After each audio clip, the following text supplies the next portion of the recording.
Penduduk terjejas banjir di Terengganu dan Kelantan terus catat peningkatan.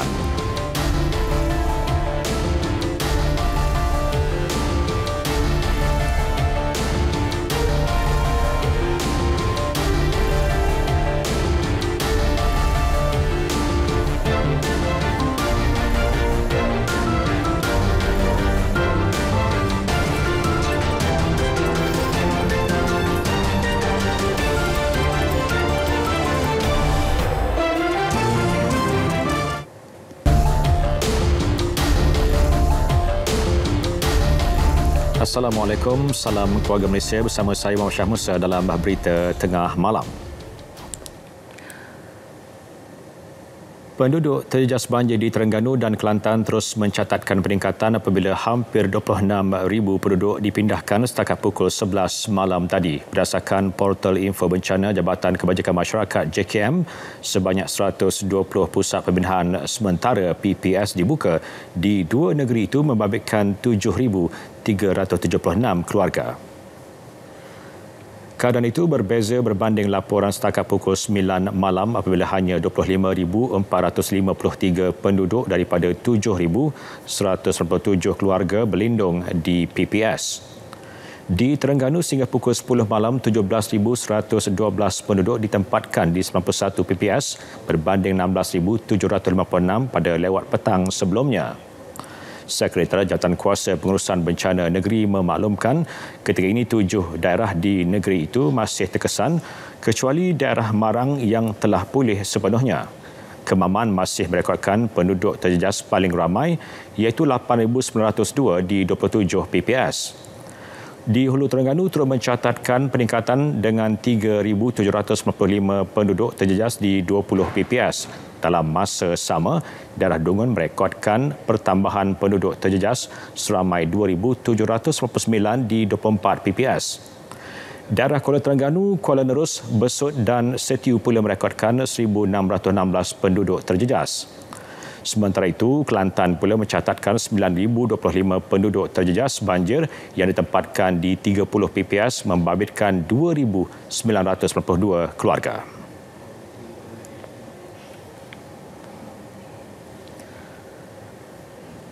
Susulan banjir yang menjejaskan 7 sekolah di Pasir Mas, ramai 708 calon sijil pelajaran Malaysia SPM dari jajahan itu dibenarkan menduduki peperiksaan kertas bahasa Melayu dan bahasa Inggeris pada sidang kedua April depan. Sekolah terlibat adalah Sekolah Menengah Kebangsaan, SMK Rantau Panjang, SMK Gual Periuk, SMK Baruh Pial, Sekolah Menengah Agama Mahat Muhammadi Rantau Panjang, SMK Meranti, Sekolah Menengah Ugama SMU Al-Falah Siram dan SMU Khairiah Banggul Setol. Itulah sekolah yang kita tutup dulu, pusat peperiksaan yang tak ada alternatif. Yang mengambil kira keadaan tempat itu dia tak ada alternatif. Namun begitu, sekiranya mungkin petang ini sebagai contoh, tiba-tiba air semakin tinggi dan kita akan maklumkan pada pihak sekolah apakah tindakan yang selanjutnya. Apa yang paling penting, calon tak perlu risau. Kalau mereka pusat peperiksaan mereka ditutup, tidak ada pusat alternatif, ada sidang kedua nanti. So, sidang kedua tak lama, dia bulan April akan ada sidang kedua untuk kertas yang terkesan. Beliau bercakap kepada pemberita selepas meninjau SMK Agama Lati Rantau Panjang, Kelantan. Tambah beliau, sekiranya keadaan kembali pulih, calon-calon berkenaan akan menduduki kertas seterusnya pada Isnin depan. Pendekatan yang sama juga digunakan bagi calon yang sedang menjalani kuarantin akibat jangkitan COVID-19. Sementara itu, bagi calon terjejas banjir di Terengganu, Datuk Dr. Razi menjelaskan kesemua calon SPM akan menduduki peperiksaan seperti biasa esok. Kementerian juga tidak mewajibkan pemakaian seragam sekolah bagi calon terkesan banjir. Laluan lebuh raya Kuala Lumpur Karak di kilometer 68.2 sehingga kilometer 68.0 jajaran Sungai Bentong menghala Kuala Lumpur kembali dibuka semula selepas limpahan air di atas jalan surut. Insiden itu difahamkan mengakibatkan pengguna jalan raya cemas berlakunya tanah runtuh. Pengendali lebuh raya Kuala Lumpur Karak KLK dan lebuh raya Pantai Timur Fasa 1 LPT1 Anih Berhad dalam ciapan di laman Twitternya turut memaklumkan pasukan petugasnya akan berada di lokasi bagi menilai paras air dari masa ke semasa. Difahamkan pada pukul 6.30 petang tadi berlaku kesesakan di lebuh raya berkenaan ekoran kejadian limpahan air di atas jalan sehingga menghalang laluan sahala dari Karak ke arah Kuala Lumpur. Aliran trafik juga kembali secara lancar secara beransur-ansur.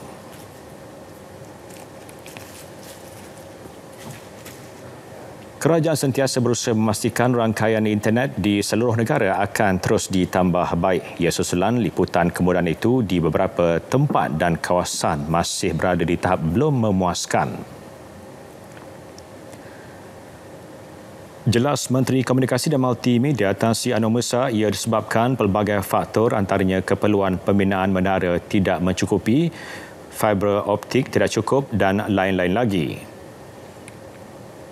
Mempunyai rancangan bagaimana untuk memperbaikinya. Sebab itu kita buat penjelasan tentang bagaimana misalnya kita telah menetapkan menjelang akhir tahun ini misalnya kita mesti dari segi konektiviti mesti dapat capai 96.9% konektiviti dan speed menjelang akhir tahun ini average di mana-mana saja 4G mesti pada tahap 35 megabit per second. Data KKM juga memaklumkan tahap trafik penggunaan internet meningkat 70% sejak Perintah Kawalan Pergerakan PKP akibat pandemik COVID-19 melanda. Ia disebabkan penggunaan data internet menjadi kurang efisien kepada pengguna dengan beliau memberi jaminan masalah penggunaan internet diatasi dengan penambahan 4,000 menara telekomunikasi. Beliau ditemui RTM selepas menjadi tetamu bicara responsif internet slow di Angkasa Puri.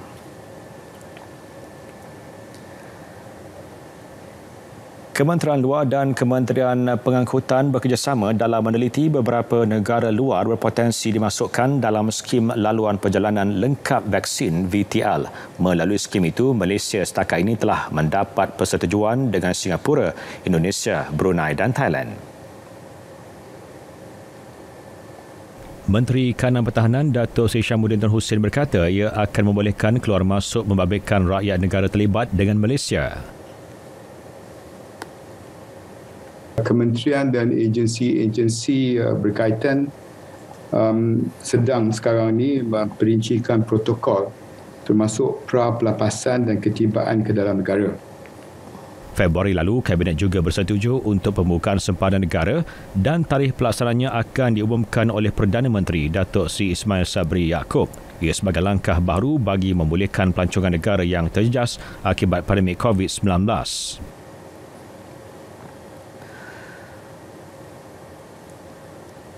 Perdana Menteri Datuk Seri Ismail Sabri Yaakob menjadi contoh terbaik kepada semua kepimpinan pelbagai peringkat yang mengutamakan bahasa Melayu ketika mengadakan sidang media bersama pemimpin negara Brunei, Kemboja dan terbaru adalah Thailand. Tindakan memperkasa bahasa Melayu ini sekaligus memartabatkan bahasa ibunda ke persada yang lebih luas, terutamanya rantau ASEAN. Bangga dengan bahasa kita dan kita perlu bertanggungjawab untuk memperkasakan bahasa kita. Sebagai permulaan, kita boleh melaksanakan VTL udara. Malaysia dan Kampuchea sentiasa berganding bahu. 11 pemimpin UMNO menerusi satu kenyataan bersama menyifatkan langkah tersebut sejajar perkara 152 Perlembagaan Persekutuan yang memperuntukkan bahasa Melayu sebagai bahasa kebangsaan. Justru menurutnya, pemimpin lain tidak perlu berasa malu atau kekok untuk menggunakan bahasa Melayu menyampaikan ucap tama dalam sesuatu program bertaraf antarabangsa. Pihaknya yakin penggunaan bahasa kebangsaan di pentas antarabangsa bukan langkah ke belakang, malah sesuatu yang membanggakan sebaris negara lain yang mengutamakan bahasa ibunda. Bahasa Melayu perlu dimartabat sebagai lingua franca kepada 10 negara kelompok ASEAN yang juga telah dipertuturkan ratusan tahun dahulu dalam pelbagai aktiviti ekonomi dan sosial. Usaha Perdana Menteri perlu diteladani ramai untuk memperkenalkan bahasa kebangsaan di mata dunia. Beliau turut menyeru semua pihak kerajaan dan swasta agar menggunakan bahasa kebangsaan dalam urusan rasmi di dalam dan luar negara. RM2.3 bilion itu kerugian ditanggung kerajaan akibat aktiviti mencuri elektrik oleh sindiket melombong Bitcoin sejak 2018. Ketua Pesuruhjaya SPRM Tan Sri Azam Baki berkata jumlah kerugian yang besar itu melibatkan 7,209 kes sindiket terbabit di seluruh negara. Menurut beliau, menerusi Ops Power dengan kerjasama Tenaga Nasional Berhad TNB dan Suruhanjaya Tenaga yang dilaksana semalam, 18 individu diberkas. Siasatan mendapati sindiket turut menawarkan rasuah mencecah RM300,000. Pertamanya, pengusaha-pengusaha Bitcoin ini akan berunding dengan pegawai-pegawai TNB semasa operasi dijalankan. Yang kedua, pembayaran rasuah dilakukan dengan dua cara, iaitu bayaran secara tunai dan menggunakan cryptocurrency ataupun bayaran cara bulanan. Turut disita 5 buah kereta, RM82,000 nilai e-wallet serta RM4.4 juta nilai pembekuan akaun bank.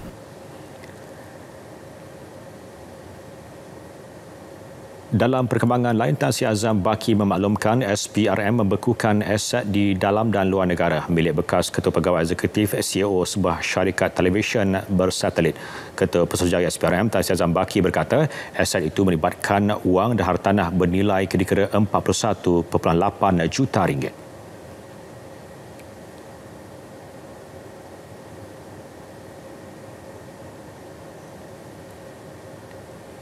Kes ni kita akan memanggil juga individu lain, tapi I think buat masa ni saya tidak boleh nak share nama-nama individu terlibat. Kami akan meneruskan usaha menyiasat dan untuk mengembalikan wang yang berkaitan kepada negara kita. Sebelum ini, bekas pegawai bank Goldman Sachs Group Incorporated Tim Lesner dalam keterangannya di Mahkamah Amerika Syarikat mendakwa dia diperas ugut bekas eksekutif kanan itu dalam pembelian sebuah rumah di London menggunakan wang 1MDB.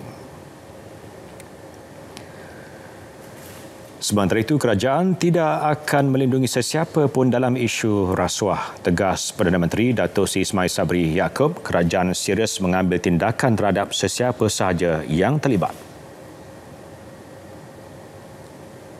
Banyak kes masih lagi berjalan di mahkamah. Itu menunjukkan bahawa kerajaan serius dari segi mengambil tindakan terhadap sesiapa sahaja yang mengamalkan rasuah.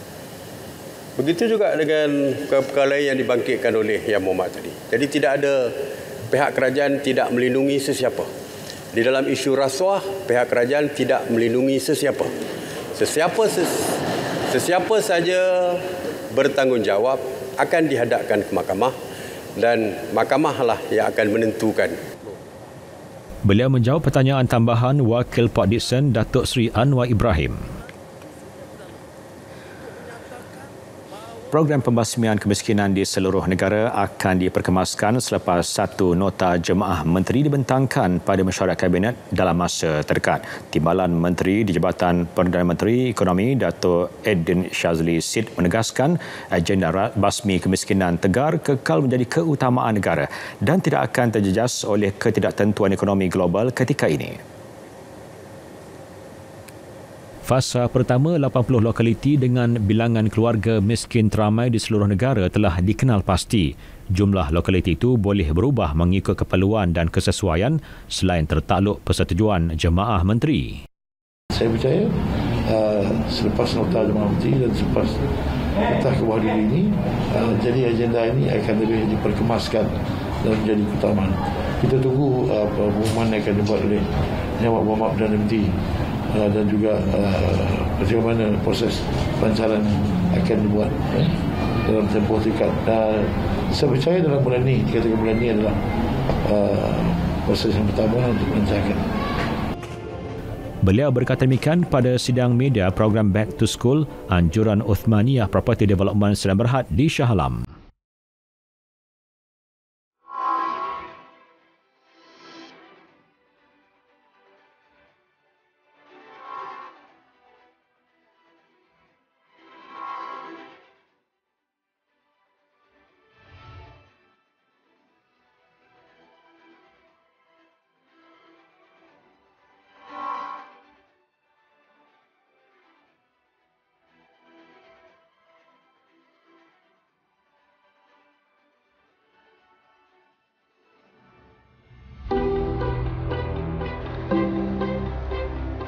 Bertemu kembali. Lebih 750,000 pengundi baharu berusia 18 hingga 20 tahun di Johor diingatkan membuat semakan maklumat menjelang hari mengundi 12 Mac ini. Semakan boleh dilakukan menerusi aplikasi MySPR Semak. Pengarah Suruhanjaya Pilihan Raya Johor Nur Nikman Jaimun berkata MySPR Semak memaparkan maklumat lengkap tempat mengundi, nombor saluran dan nombor daftar mengundi. Selain itu, aplikasi ini juga akan memaklumkan waktu yang disarankan kepada pengundi baharu untuk ke pusat mengundi. Jika mereka tidak mempunyai maklumat berkaitan saluran, mereka akan diarahkan ke kemah semakan daftar pemilih, yang mana di kemah ini petugas-petugas SPR akan membuatkan semakan berkaitan dengan daftar pemilih pengundi yang sebagaimana saya maklumkan tadi, iaitu adakah mereka mengundi di pusat mengundi berkenaan, di saluran berapa dan nombor daftar pemilih mereka. Beliau ditemui selepas menjadi tetamu di Konti Johor FM. Daftar pemilih di Johor setakat 21 Januari 2022 adalah seramai 2.59 juta orang. Penggunaan media sosial terus menjadi pilihan setiap calon yang bertanding. Platform yang mudah diakses ini digunakan semaksimum mungkin demi meraih undi. Facebook calon BN Panti Hasrin Hashim misalnya berkongsi aktiviti mendekati masyarakat di klinik kesihatan. Manakala calon PN Larkin Zulkifli Bujang mengambil kesempatan bersama peniaga sekitar Pasar Kampung Melayu. Juga aktif calon PN Kamalah Normala Sudirman berkongsi aktiviti singgah dari rumah ke rumah. Calon pejuang Kempas Nur Nikman Osman dan calon muda Parit Raja Fikri Musa juga mengamalkan pendekatan sama pada hari keempat kempen.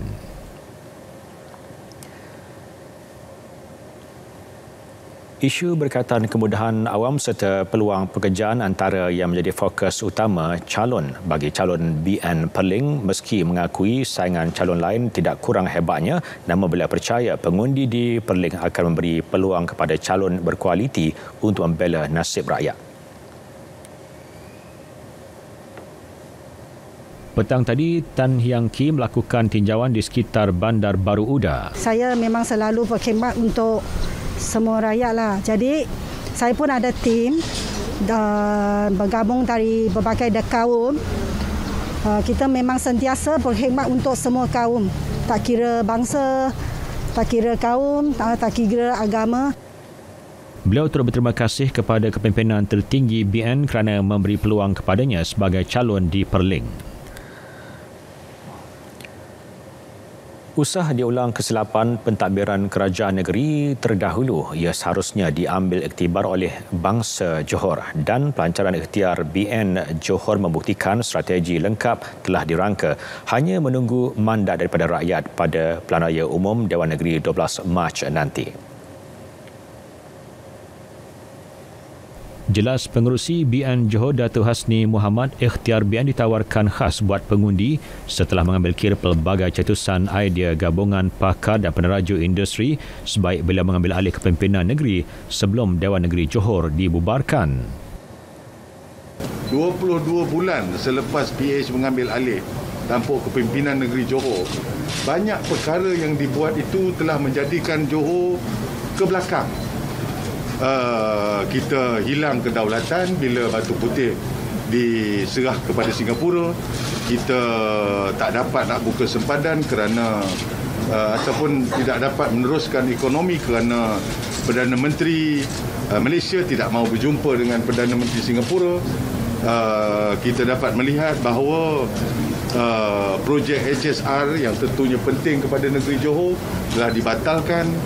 Banyak perkara yang telah merencatkan perancangan yang sepatutnya membawa negeri Johor ini kepada satu keadaan dan kedudukan yang dapat memberi kesejahteraan kepada rakyat. 5 ikhtiar BN Johor yang dilancarkan siang tadi meliputi kemajuan ekonomi, kesejahteraan rakyat, ikhtiar khusus untuk orang muda Johor, ikhtiar untuk membudayakan pentadbiran berintegriti dan ikhtiar melaksanakan reformasi politik.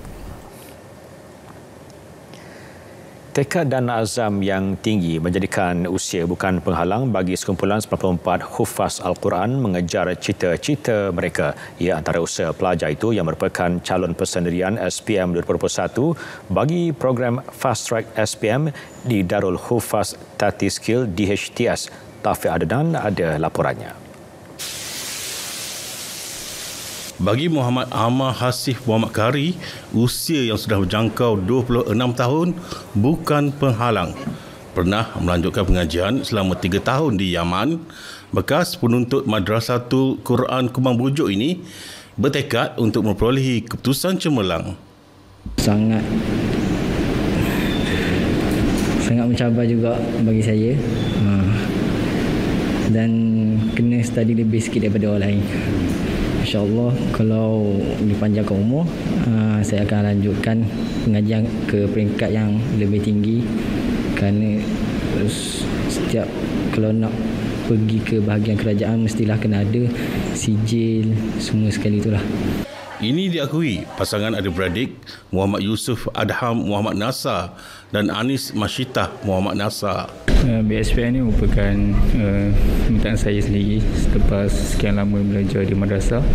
Saya rasa SPM ini juga penting untuk saya untuk teruskan kehidupan saya selepas ini. So, saya pilih untuk ambil SPM dan insyaAllah selepas ini akan melanjutkan pelajaran ke pengajian lebih tinggi insyaAllah. Sebab macam nak ambil SPM ni, kita macam nak sambung belajar akademik lain, nak sambung ke pengajian yang lebih tinggi lah lepas habis belajar dekat madrasah. Cita-cita saya kalau boleh saya nak ambil ijazah sarjana muda. Program pertama kali dianjurkan di Terengganu ini memberi peluang kepada pelajar tahfiz berusia 17 tahun ke atas menduduki SPM sebagai calon persendirian. Calon terdiri daripada anak-anak kelahiran Terengganu ini akan ditaja sepenuhnya oleh kerajaan negeri menerusi Yayasan Terengganu. Batch yang pertama tu dulu kita ambil sekitar 80 orang. Batch yang kedua dan ketiga ni 100 orang lebih. Itu tempat yang kita ada sekarang ni lah. Untuk masa akan depan, saya harap kita akan boleh tambah lagi. Sebab permintaan tinggi sekali. Kumpulan Hufaz calon SPM 2021 yang terdiri daripada 65 lelaki dan 29 perempuan ini akan melalui proses pembelajaran di asrama selama setahun. Program yang dilaksanakan oleh pihak IPTS milik kerajaan negeri ini dalam menjalankan tanggungjawab sosial mereka CSR kepada golongan atau pelajar pada madrasah dan pondok di sekitar Terengganu dan juga beberapa negeri dengan menawarkan pengambilan SPM kepada mereka dengan dibantu oleh tenaga mengajar yang terlatih adalah untuk mereka persiapan selama setahun untuk menghadapi SPM yang akan datang ini dan juga peluang kepada mereka untuk melanjutkan pelajaran ke Menara Gading dan selanjutnya. Taufik Adnan untuk Berita RTM. Pengorbanan seorang bapa meredah jalan balak demi mendapat capaian internet agar anaknya menjalani temuduga secara dalam talian untuk melanjutkan pelajaran nyata berbaloi apabila anaknya diterima masuk ke Universiti Pendidikan Sultan Idris, UPSI. Frank Stewart, anak sah dari Betong, Sarawak menerima surat tawaran dari UPSI untuk melanjutkan pengajian peringkat ijazah sarjana muda pendidikan moral bagi sesi 2022-2023 bermula Mac 2022. Surat tawaran itu disampaikan oleh Timbalan Naib Chancellor Hal Ehwal Pelajar dan Alumni Profesor Madya Dr. Nur Khalid Salimin. Bapa kepada bekas pelajar Sekolah Menengah Kebangsaan St. Augustine Betong itu sah anak ujum gembira dan berharap agar anaknya memanfaatkan peluang tersebut dengan belajar bersungguh-sungguh. Terima kasih kepada pihak UPSI kerana menawarkan dia belajar ke sekolah itu dan saya berharap dia akan belajar dengan bersungguh-sungguh dan menjadi seorang pendidik yang cemerlang. Sebelum ini, tular kisah pengorbanan bapa Frank yang sanggup meredah jalan balak lebih 2 jam untuk mendirikan khemah di kawasan Bukit Kelingkang bagi membolehkan anaknya menjalani temuduga secara dalam talian.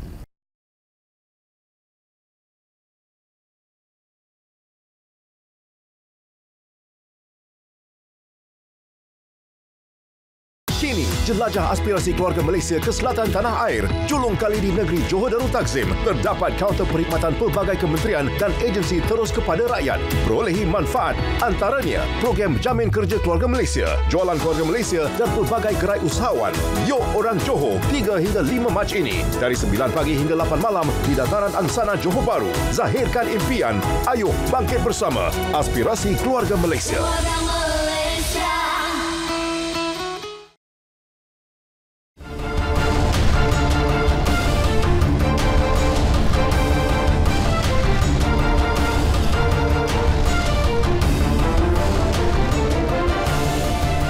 Perkembangan Liga Hoki Malaysia, skuad wanita KPT Unitan Thunderbolts berjaya meraih kemenangan 1-0 menentang Sabah dalam perlawanan yang berlangsung di Stadium Hoki Nasional Bukit Jalil hari ini.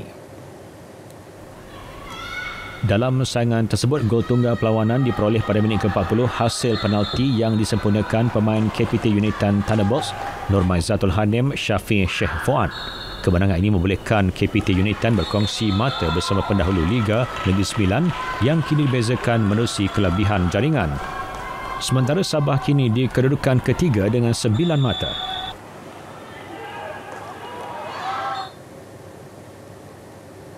Dua atlet terjun negara Nur Dabita Sabri dan Kimberly Bong antara yang berkemungkinan digandingkan bersama Datuk Pandalela Rinong bagi aksi 10 meter platform seirama pada Sukan Si Hanoi Mei ini. Setiausaha Agung Persatuan Renang Malaysia, Mai Chan memaklumkan salah seorang daripada dua atlet tersebut akan menggantikan tempat bekas penerjun negara Leong Man Yi yang mengumumkan perserahannya pada Disember lalu. Pandalela, yes, she will do the 10 meter synchro with probably no Tapita or Kimberly Bong. We have got 3 girls now going for that event. Bagi edisi kali ini, skuad terjun negara tidak menyasarkan sebarang pingat namun tetap memberi jaminan untuk melakukan yang terbaik pada tamasya di Hanoi. Kejohanan Liga Futsal Premier Malaysia MPFL Kuala Lumpur berjaya menamatkan kemarau kemenangan dalam 8 perlawanan selepas menundukkan ATM dengan keputusan 6-3. Dalam saingan yang berlangsung di Kompleks Sukan Negara Panasonic menyaksikan pemain Kuala Lumpur Fadli Jafri beraksi cemerlang meledak hat-trick. 3 lagi gol Kuala Lumpur diperoleh menerusi Nazmi Norizal yang meledak 2 gol sebelum Nik Rais Nik Ali melengkapkan 6 gol buat pasukannya. Sementara itu, 3 jaringan ATM masing-masing disumbangkan Fazal Ashraf Fazal Rahim, Alif Ikuan Husin dan Imran Ahmad pada minit ke-19, 22 dan 25. Kuala Lumpur kini mengumpul 6 mata, naik 1 anak tangga memintas Perak di kedudukan tercorot, manakala ATM kekal di kedudukan ke-13 Liga dengan 9 mata.